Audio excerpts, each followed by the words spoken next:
doing pretty good things, making pretty good change. They had the abs, they had the hits, and they had every middle school girl blushing through her headphones. But behind the steamy lyrics and shirtless performances, Pretty Ricky was a ticking time bomb wrapped in silk. One member went to prison for stealing $24 million in government loans. Another got arrested for throwing hands at a Disney employee. And the so-called comeback tour? Let's just say it was more fight rehearsal than stage rehearsal. This group didn't just fumble fame.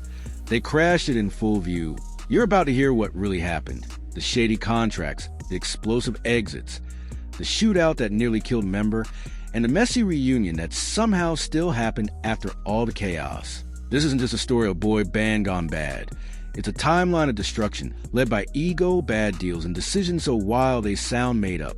But every twist you're about to hear is 100% real. Back in the early 2000s, Pretty Ricky felt untouchable. They weren't just dropping hits. They were rewriting the rules of R&B with tracks that were more suggestive than subtle. Songs like Grind With Me and Your Body weren't trying to be cute. They were bold, raw, and dripping with sexual confidence. It worked. Girls plastered their walls with posters. Guys practiced their shirtless poses in the mirror. The group's image was tight. Miami swag, six-packs, silk shirts, and lyrics so bold you get grounded just for playing the album out loud. The original lineup had real chemistry. Brothers Diamond, Baby Blue Smith, and Spectacular Smith teamed up with their cousin Slick M and lead vocalist Marcus Pleasure P. Cooper. From the outside, it looked like a family affair, but behind closed doors, it was more like a music industry experiment waiting to explode. Their debut album Blue Stars went gold. Their second late-night special debuted at #1, and it wasn't just hype. They had Billboard numbers and screaming fans approve it. But the success came fast, and so did the problems. Money wasn't flowing evenly. Ego battles bubbled under the surface. The foundation wasn't strong. It was all sizzle and no stability. And when Pleasure P dipped out in 2007 to go solo, it set off a chain reaction that would drag the group down year after year. Pretty Ricky wasn't built to last, and that's exactly what happened. It all started crumbling one messy moment at a time. When Pleasure P left, it was more than a breakup. It was a collapse. He was the voice, the main singer, the reason those tracks didn't just sound like strip club remixes. The rest of the group brought the performance. But Pleasure carried the melody. He left because he felt cheated. Money was weird, contracts were worse, and recognition wasn't shared. Instead of fixing it, the group replaced him just like that. They brought in a new guy named Foreplay. Yes, that's real, and tried to keep it moving, but fans weren't having it. The 2009 self-titled album went nowhere. Sales flopped, critics ghosted, and the buzz was gone. Their follow-up album, 80s Babies, never got released. The label pulled out, the fans moved on, and Pretty Ricky felt like a rerun from a canceled show. By 2011, they tried another revamp with a new member named Lingerie. Still didn't work. The magic was gone, the music didn't slap the same, and the brotherhood was clearly cracked. But while the albums bombed, the offstage drama only got louder. Baby Blue, one of the founders, became the poster child for what not to do during a pandemic. In 2020, he filed fake documents to get over $24 million in PPP loans meant for small businesses. Instead of using it for music or employees,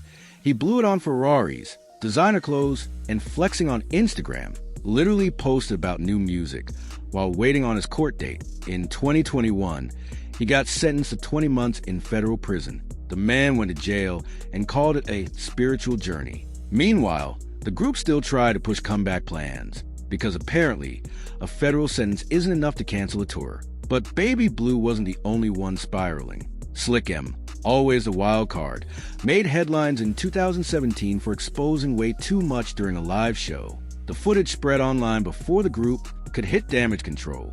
Then came the whispers, substance issues, missed appearances, and no clear explanation. Fans noticed he was in and out, but no one really addressed it. Spectacular, the group's abs ambassador, tried to break free from the chaos. He rebranded himself as a tech mogul and claimed to build a company worth $65 million. But even he couldn't stay scandal-free. In 2020, Spectacular got arrested at Disney World for faking sneezes during COVID and punching an employee who asked him to stop.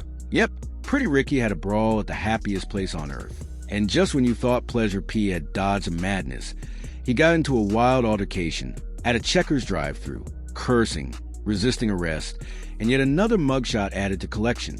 He's also had public spats with bandmates, including a fight over their group chat name.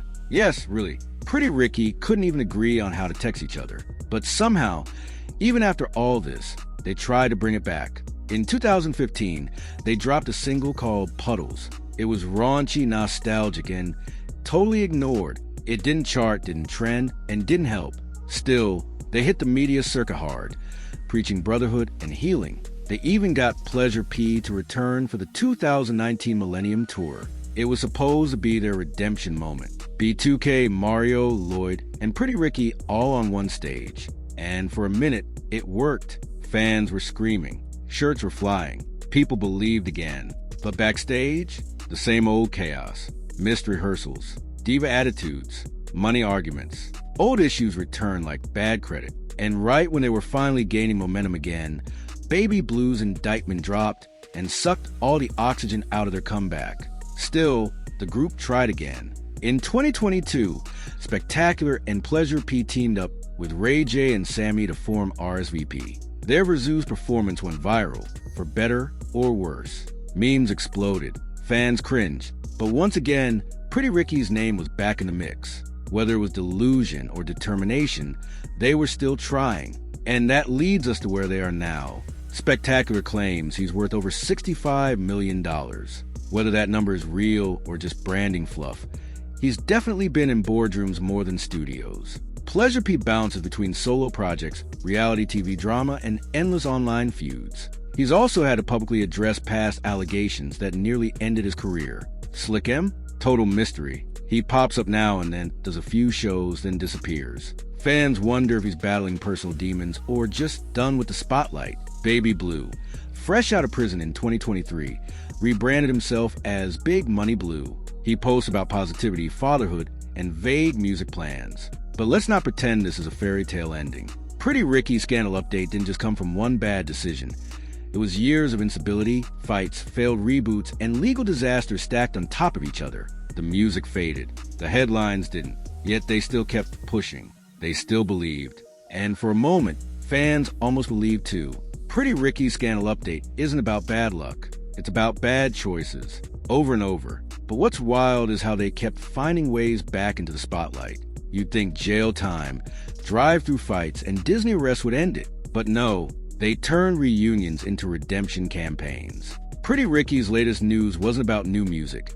It was about courtroom updates, Twitter fights, and comeback attempts that felt more like group therapy than rehearsals. The Millennium Tour showed there was still love, but the issues never got resolved. They just got postponed. And when you've got that much chaos baked into the foundation, no amount of nostalgia can hold it together. Pretty Ricky's mess wasn't just public, it was constant. Missed opportunities, replacement members, internet beef, and a total inability to just stay quiet and rehearse. They had the looks, the heat, and the hits, but they also had zero stability. Every single member brought drama, and every time they got a little momentum, someone set it on fire. Fans saw the talent, but they also saw the dysfunction. And when that's the pattern, even your best show can't hide it for long. Here's what people forget about Pretty Ricky's latest news. These guys defined a moment in time.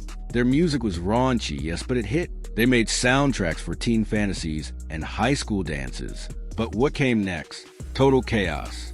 Baby Blue's PPP fraud during the pandemic wasn't just illegal, it was dumbfounding. He scammed the government, bought a Ferrari, and then tried to promote his music from prison. Pleasure P tried to fight a drive-thru. Spectacular punched someone at Disney. Slick M went AWOL. And yet, again and again, they regrouped. Even made a supergroup with Ray J.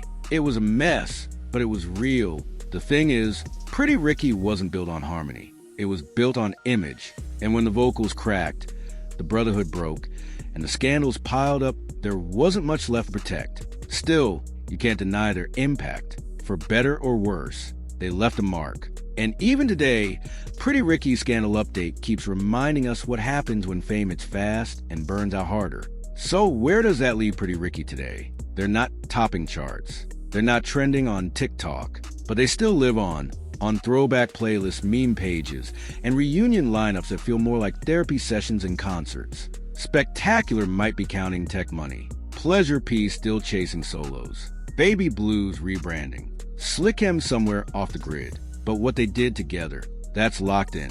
Pretty Ricky's latest news might not be a new album drop. It's a legacy they accidentally built through chaos, heat, and pure audacity. And that legacy, it's unforgettable. So now the mic is yours. Do you think Pretty Ricky can actually pull off one more real comeback? Or are they forever stuck in the headlines instead of the charts? Drop your thoughts in the comments. Would you still go see them live? Which scandal shocked you the most? And which member do you think could have gone the furthest solo if things hadn't gone sideways? Let us know below. And don't forget to like, subscribe, and hit that bell if you want more behind-the-scenes stories just like this one.